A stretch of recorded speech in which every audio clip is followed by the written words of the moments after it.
India में मरती हुई मुसलमान लड़की ने ऐसा क्या किया कि हिंदू डॉक्टर्स भी मुसलमान हो गए। भारत की एक लड़की का अजीब किस्सा जो कि मौत के बिस्तर पर थी। उस लड़की ने ऐसा क्या किया कि वहां मौजूद डॉक्टर्स ने इस्लाम कबूल कर लिया। एक ऐसा किस्सा जो आपका ईमान ताजा कर देगा। बिस्मिल्लाहिर्रहमानिर्रहीम। अस्सलाम वालेकुम दोस्तों, आज हम आपके लिए किस्सा लेकर आए हैं एक मुसलमान लड़की का। भारत में एक मुसलमान लड़की ने मरते हुए हिंदू डॉक्टर के कान में ऐसा क्या कहा कि तमाम हिंदू डॉक्टर सजदे में गिर गए और इस्लाम कबूल कर लिया। इस वाकये की तफसील जानने के लिए वीडियो को आखिर तक जरूर देखिएगा और अगर आप हमारे चैनल पर नए हैं तो सबसे पहले हमारे चैनल को सब्सक्राइब कर लें। दोस्तों, ये वाकया साइमा नामी एक लड़की का है जिसकी उम्र 16 साल थी। ये भारत की रियासत आंध्र प्रदेश की रिहायशी थी। उसने एक मुस्लिम घराने में आंख खोली। उसके वालिद इमाम मस्जिद थे और वालदा इंतहाई नेक खातून थी। मजहबी घराना होने की वजह से बचपन ही से साइमा दीन की जानिब रागिब हो चुकी थी। यहाँ तक कि महज 10 साल की उम्र तक पहुंचते ही उसने कुरान करीम हिफ्ज भी कर लिया था। इसके साथ साथ साइमा इस्लामी कुतुब का मुतालिया करती रहती थी। उसे दीनी तालीम पर काफी अबूर हासिल हो चुका था और ये अपने स्कूल में अक्सर इस्लामी सरगर्मियों में भी हिस्सा लेती रहती थी।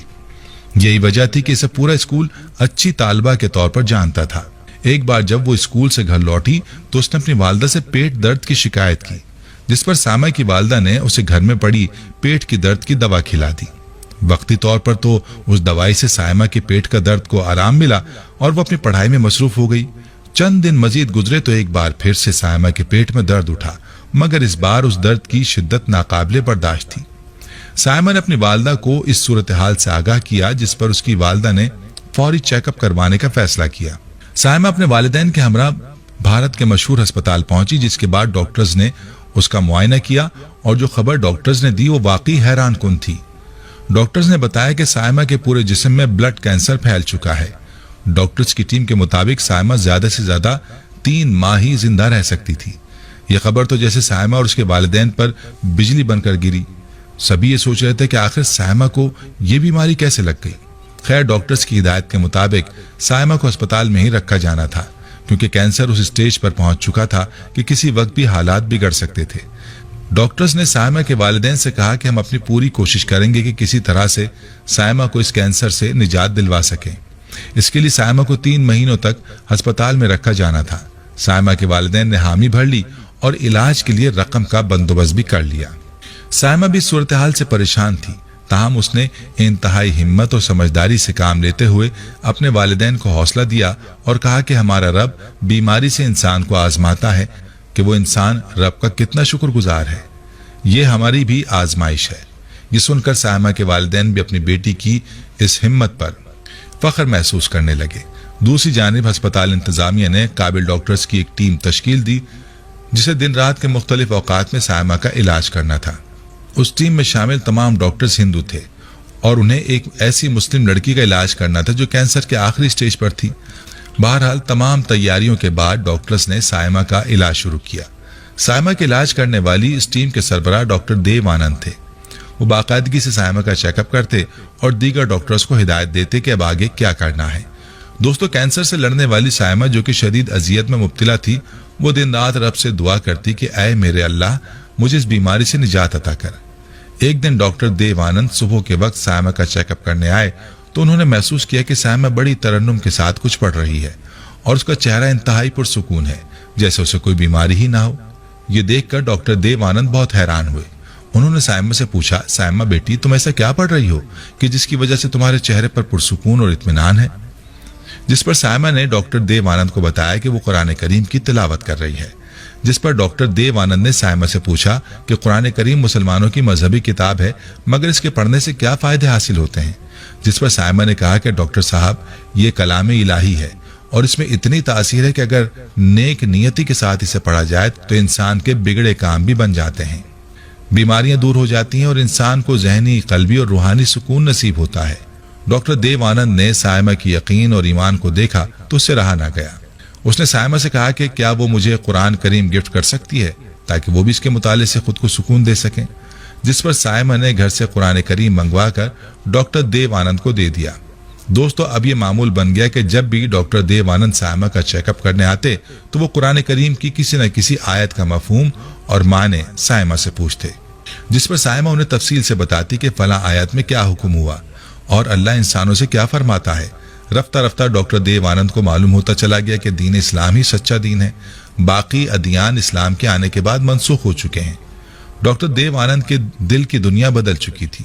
انہوں نے پکا ارادہ کر لیا کہ وہ جلدی سب کے سامنے اسلام قبول کر لیں گے۔ ایک دن جب وہ سائمہ کا چیک اپ کرنے کے لیے آئے تو انہوں نے معمول کے مطابق ایک آیت سے متعلق دریافت کیا، جس پر سائمہ نے ترجمہ کرتے ہوئے بتایا کہ اللہ فرماتا ہے زندگی اور موت اللہ کے ہاتھ میں ہے، دنیا کی ہر چیز کو فنا ہے، یعنی ایک دن دنیا کی ہر چیز فنا ہو جائے گی سوائے اللہ رب العزت کی ذات اقدس کے۔ سائمہ نے یہ کلمات ادا کیے ہی تھے کہ اس کی روح پرواز کر گئی۔ ڈاکٹر دیو آنند مزید حیران ہوئے اور انہیں یقین ہو چکا تھا کہ اللہ انہیں سیدھی راہ دکھانا چاہتا ہے اور اس بچی کی مدد سے اللہ نے اسے دین اسلام سے قربت نصیب فرمائی۔ یہ سوچتے ہی ڈاکٹر دیو آنند نے پوری ٹیم کو اکٹھا کیا اور سارا ماجرا بیان کرتے ہوئے اسلام قبول کر لیا، اور ان کے دیگر کئی ساتھی بھی اس واقعے سے متاثر ہوئے اور انہوں نے بھی اسلام قبول کر لیا۔ سبحان اللہ۔ دوستو بے شک قرآن مجید ایک انقلابی کتاب ہے اور اس کتاب کی ایک الگ ہی تاثیر ہے۔ جنہوں نے بھی اس کتاب کو پڑھا سنا تو ان کے دل کی دنیا ہی بدل گئی، یہاں تک کہ اگر کسی کافر نے بھی قرآن کو سنا تو اس سے متاثر ہوئے بغیر نہ رہ سکا۔ بیشتر نے تو صرف قرآن سن کر ہی اسلام قبول کر لیا، جیسے حضرت عمر فاروق رضی اللہ تعالیٰ عنہ قبول اسلام سے قبل اسلام کے مخالف تھے، مگر جب انہوں نے قرآن سنا تو فوراً مشرف با اسلام ہو گئے۔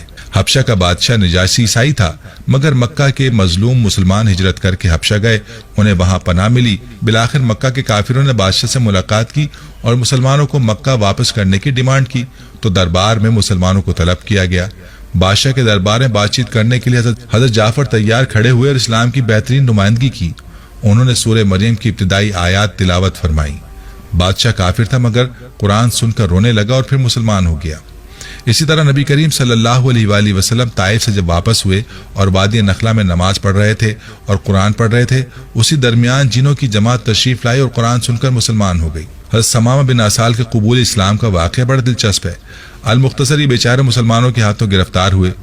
نبی کریم صلی اللہ علیہ وآلہ وسلم نے ان کو مسجد نبوی کے ستون میں 3 روز تک باندھے رکھا۔ یہ نماز کی عبادت، قرآن کریم کی تلاوت، صحابہ کرام کے اچھے سلوک اور نبی کریم صلی اللہ علیہ وآلہ وسلم کے اعلیٰ اخلاق سے اس قدر متاثر ہوئے کہ جب نبی کریم صلی اللہ علیہ وآلہ وسلم نے انہیں آزاد کر دیا تو مدینہ سے واپس ہونے سے پہلے ہی غسل کر کے مسلمان ہو گئے۔